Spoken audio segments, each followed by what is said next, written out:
Catcher in the Rye. Think of a rebellious teenager aimlessly wandering around New York City, ranting about life, phonies, and how much adulthood sucks. That is Holden Caulfield for you. In J.D. Salinger's The Catcher in the Rye, you are basically on a teenage emotional roller coaster fueled by existential dread and a serious attitude problem. So, why was it banned?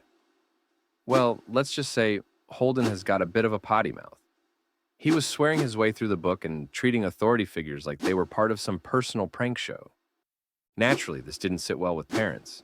Throw in some casual mentions of sex, underage drinking, and a hefty dose of teenage rebellion, and suddenly, Holden was public enemy number one in classrooms across America. Schools in the 1950s and 60s started banning the book, while claiming it was a bad influence on the youth, as if teenagers didn't already know how to roll their eyes and mutter, whatever. But this book was not just about profanity and flipping the bird to society. At its core, it was about mental health, loneliness, and the struggles of growing up, wrapped in Holden's sarcastic, sometimes foul-mouthed delivery. You could say banning it was like telling a teenager to stop acting like a teenager. Good luck with that one. To Kill a Mockingbird. Harper Lee's classic story of justice, racism, and moral lessons in the Deep South, all seen through the curious eyes of Scout Finch. Let's be real. This book has shaped generations and has a permanent spot in the life-changing novels Hall of Fame. But despite all that, it has been banned more times than you would think. Why? Mostly because it doesn't shy away from tough stuff like racial slurs, racism, and rape. Parents were up in arms over the use of racial epithets. They complained that the language was too harsh and outdated for their precious little scholars. Others felt the book's portrayal of racism was just too uncomfortable. And honestly, it is uncomfortable. That is the point. The book was never meant to be an easy read. It was supposed to make people squirm and spark some tough conversations about the realities of racism in America. But instead of embracing that, some schools figured it would be easier to just ban it, like sweeping dirt under the rug and hoping nobody notices. Banning To Kill a Mockingbird was like putting on blinders and pretending the issues in the book aren't still around. But for those who actually see its value, the story is a timeless reminder that justice isn't always colorblind. It forces us to have the hard conversations we need to keep having, whether we are ready for them or not. Lolita. All right, this one is a doozy. Lolita by Vladimir Nabokov might just be the heavyweight champion of controversial books. Why? Well, the story revolves around a grown man's obsession with a 12-year-old girl. Yup, you read that right. Published in 1955, this book didn't just raise eyebrows. It sent censors into a full-on panic. Countries around the world banned it faster than you can say, bad taste. Now, let's be clear. Lolita is not exactly a breezy beach read. The novel delves into dark, unsettling territory. Manipulation, exploitation, and obsession. It is the kind of book that makes you want to take a shower after reading it. But here's where it gets interesting. Nabokov wasn't trying to glorify any of this twisted behavior.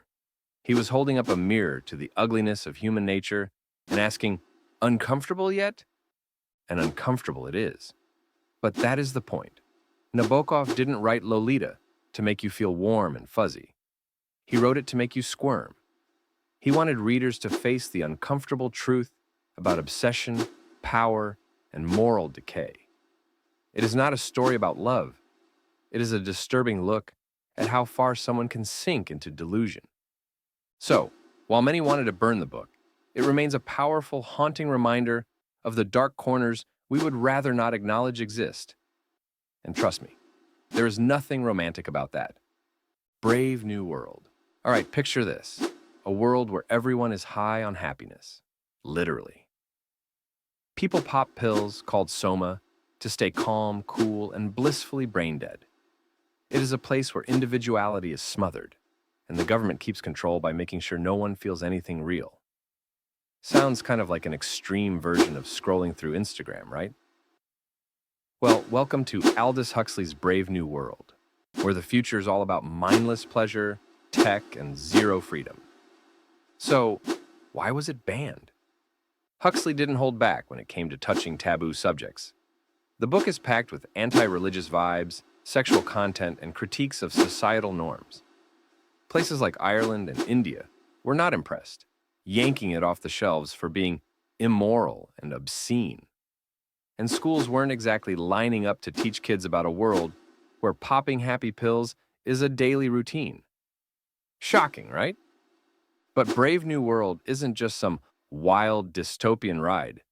It is a warning. Huxley basically wrote the literary version of, hey, maybe we shouldn't trade all our freedom for convenience and Netflix binges. It makes you wonder how close we are getting to that kind of future, where we are so comfy that we forget what it means to actually live. Animal Farm. If you think this is just a cute tale about talking pigs and barnyard shenanigans, you are in for a surprise. Sure, there are pigs, bossy, power-hungry pigs, but this is really a political smackdown, disguised as a farmyard fable. Orwell wrote it as an allegory for the Russian Revolution and the rise of oppressive regimes, and guess what? Some countries didn't appreciate the not-so-subtle digs at their leadership. In fact, during the Cold War, Animal Farm was persona non grata in a bunch of places, especially the USSR. I mean, it is not hard to see why. Orwell's depiction of pigs who take over, promise equality, and then slowly become worse than the humans they overthrew. Yeah, that hit a little too close to home. The book was practically begging to be banned by authoritarian governments that didn't like being compared to power-hungry barn animals. But the beauty of Animal Farm is that it sneaks up on you. You start reading this seemingly simple story, and by the end, you are sitting there questioning everything you thought you knew about leadership, power, and how easily good intentions can turn into something downright terrifying. Who knew a bunch of farm animals could teach you so much about politics? 1984. And now we arrive at the granddaddy of all dystopian nightmares, 1984 by George Orwell again. If you have ever heard the phrase, Big Brother is watching you, this is where it came from. In Orwell's terrifying vision of the future, the government watches everything. And I mean everything. Every thought, every word, every action. It is all monitored, controlled, and manipulated. Privacy? What is that? Naturally, this didn't sit well with a few regimes, and 1984 got slapped with a ban in several countries that didn't appreciate Orwell's anti-totalitarian message. It is not exactly subtle, after all. Orwell was basically holding up a mirror to the worst possible version of a government and saying, hey, this could be you if you are not careful. Some countries looked at that mirror and said, no thanks, we will just ban the book instead. But here's why 1984 has stuck around and keeps popping back up on banned books lists. It is scary how relevant it still feels.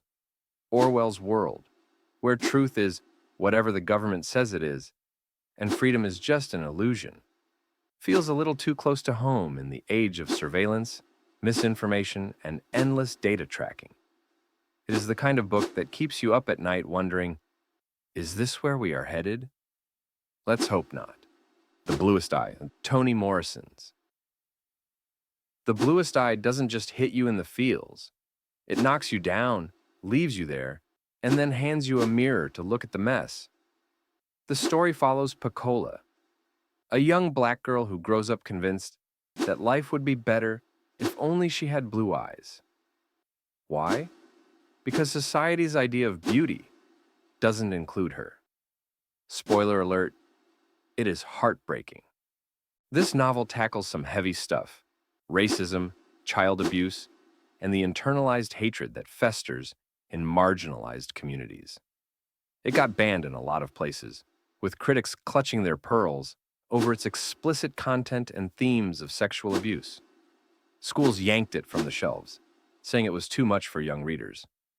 But The Bluest Eye isn't trying to sugarcoat reality.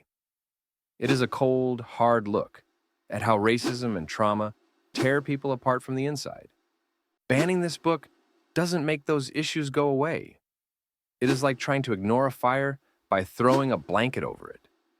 Sure, you don't have to look at the flames, but they are still burning. Morrison's work forces readers to confront the ugliness we would rather not talk about. And banning it just pushes these harsh truths deeper into the shadows, where they are even harder to face. Beloved. If you are in the mood for something haunting, literally and figuratively, Toni Morrison's Beloved is the one. This novel doesn't tiptoe around the brutal history of slavery. It dives right in, head first, and drags you along for the emotional ride. It tells the story of Seeth, a woman who is haunted by her past, both by her memories and by the ghost of her dead child. Yeah, it is that kind of story. Unfortunately, Beloved doesn't pull any punches when it comes to heavy themes like sexual violence, slavery, and the generational trauma left in its wake. It is raw, it is honest. So naturally, some parents decided it was too much for school. The graphic depictions of trauma had them clutching their pearls. They said that the book wasn't appropriate for young readers. But Morrison wasn't writing Beloved to make anyone comfortable. The violence and horror aren't there for shock value. They are there to tell the truth about what slavery did to people, physically and emotionally. Banning Beloved was like banning a history lesson because it is too harsh. The book forces us to confront the ugliness of America's past, not to look away. Sure, it is tough to read, but that is what makes it necessary. It is a story about survival, pain, and how the past doesn't just sit quietly in the background. Sometimes it haunts, and, as Morrison shows, you can't run from the truth, no matter how uncomfortable it is. Of Mice and Men. John Steinbeck's Of Mice and Men is basically the story of two guys, George and Lenny, chasing the American dream during the Great Depression. Except, instead of the dream coming true, it mostly crushes their souls like a grape. But hey, there is friendship, hope, and enough heartbreak to make you want to throw the book out the window, in a good way. So, why did it get banned? Two words: language and violence. The racial slurs and profanity made some parents lose their minds, claiming it was way too offensive for students. But Steinbeck wasn't writing a Hallmark card.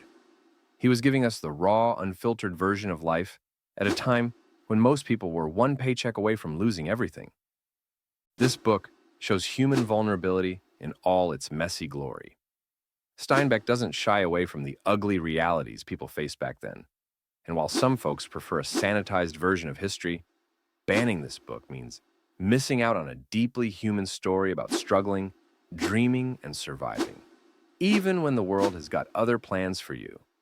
It is a story that sticks to your bones long after you have read the last line. Thank you for sticking through till the end. If you enjoyed this video, consider leaving a like button. Perhaps if you're interested in more videos like this one, hit the subscribe and notification bell to always know when the new video is up. It's free, and you can always change your mind.